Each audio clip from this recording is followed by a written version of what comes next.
Ngayong gabi, parang niya. So ako ang report kay leadership is situational.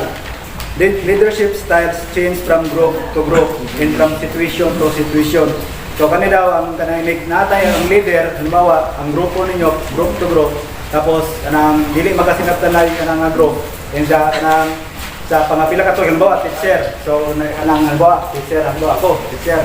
Halimbawa teacher ko, tapos kamo nga grupo na ko ron is okay na ta kay dugay na ta ng banding.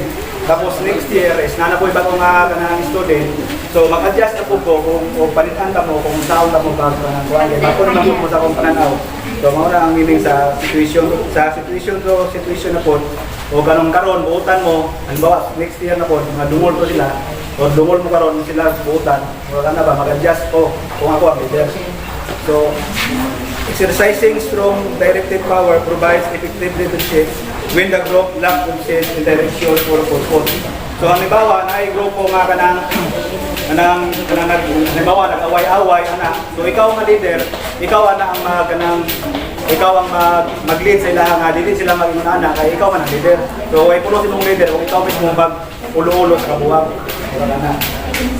So, when groups have clear direction and function well, non-directive style of leadership work more effectively. So, kung nagkasinabot na ang tanang grupo, okay na tanan, so mas maayo, pinaka-mahasolo, wala lang mo sila ka ng guide para mas maayo pa ang inyong grupo.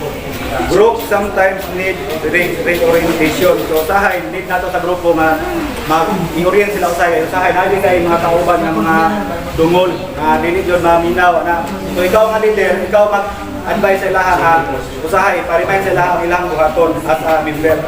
In other times, they need encouragement. So, muna, kung ikaw leader, encourage na to sila nga kanang ang grupo is para ba grupo isa ra ta grado. So kita tanan magtinatangay kay isa ra man ta grupo ra ta. So walay mag-delete. Ana.